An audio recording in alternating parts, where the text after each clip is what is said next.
নমস্কার বন্ধুরা, আলু ডিম দিয়ে অনেক রেসিপি তো খাওয়া হলো। আমি যেই পদ্ধতিতে আলু ডিমের আজ রেসিপি বানাবো, এর আগে হয়তো আপনারা কখনোই খাননি। এই রেসিপিটা বানাতে কিন্তু খুব একটা বেশি সময় লাগে না, কিন্তু খেতে হয় অসাধারণ।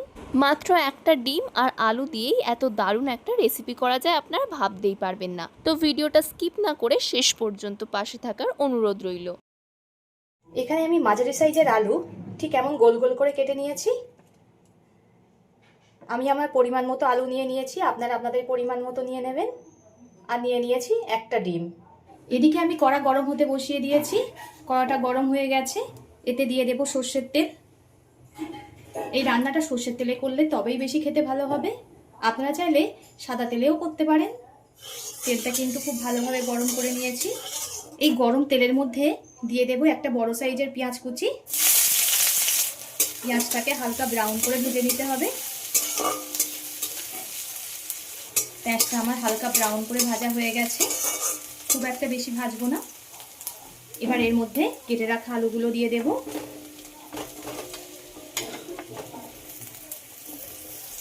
আলুগুলো পেঁয়াজের সঙ্গে খুব ভালোভাবে ভেজে নেব।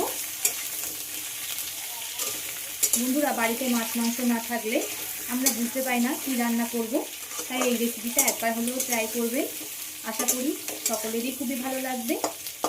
ভাত, রুটি, পরোটা যে কোনো কিছু দিয়েই খুবই ভালো লাগবে খেতে। বন্ধুরা, আমরা একঘেয়ে প্রতিদিন একই রেসিপি খেয়ে ভালো লাগে না, তাই মাঝে মধ্যে এমন ইউনিক রেসিপি করবে, সকলেরই খুবই ভালো লাগবে। আলুটা এবার ভেজে নেব খুব ভালো করে। আলুটা 5 মিনিট মতো খুব ভালো করে ভেজে নিয়েছি। এবার এতে দিয়ে দেব অল্প করে আদা আর 7-8 কোয়া রসুন গ্রেট করে নিয়েছি, সেটাকে। আদা রসুন দিয়ে আলুটা আবার ভালো করে ভেজে নিতে হবে, যতক্ষণ না আদা রসুনের কাঁচা গন্ধ চলে যায়। এবার এতে দিয়ে দেব স্বাদ মতো লবণ, পরিমাণ মতো হলুদ গুঁড়ো, অল্প করে ধনিয়া গুঁড়ো, আর একটা কাঁচা লঙ্কাকে মাঝখান থেকে চিটিয়ে দিয়ে দিলাম। ঝালটা আপনারা আপনাদের পরিমাণ মতো দিয়ে দেবেন, যে যেমন ঝাল খেতে পছন্দ করে। যেহেতু বাচ্চারা এটা খেতে খুব ভালোবাসে, তাই আমি ঝালটা অল্প করেই দিলাম। আবারও খুব ভালো করে কষিয়ে নেব। আমার সব কিছু খুব ভালো করে ভাজা হয়ে গেছে।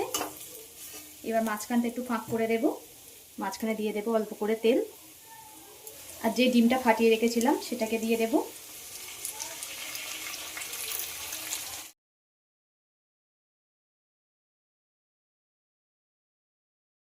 আমি এখানে একটা ডিম দিয়েছি, আপনারা চাইলে 2-3টে ব্যবহার করতে পারেন। ডিমটা আলুর সঙ্গে খুব ভালোভাবে ভেজে নেব। আমার বন্ধুরা কোথা থেকে দেখছেন কমেন্ট করে জানাবেন, তাহলে আমি বুঝতে পারবো আমার বন্ধুরা কোথা থেকে দেখছে।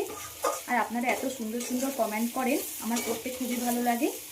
এভাবে পাশে থেকে সাপোর্ট করার জন্য অসংখ্য ধন্যবাদ। এই রেসিপিটা একবার হলেও ট্রাই করে কমেন্ট করে জানাবেন কেমন হয়েছে। আশা করি সকলেরই খুবই ভালো লাগবে। ডিমটা আলুর সঙ্গে খুব ভালোভাবে ভাজা হয়ে গেছে। এবার এতে দিয়ে দেব জল। আপনারা যদি একটু ঝোল ঝোল খেতে পছন্দ করেন, একটু জলের পরিমাণটা বাড়িয়ে দেবেন। আমি এখানে অল্প করেই জল দিলাম।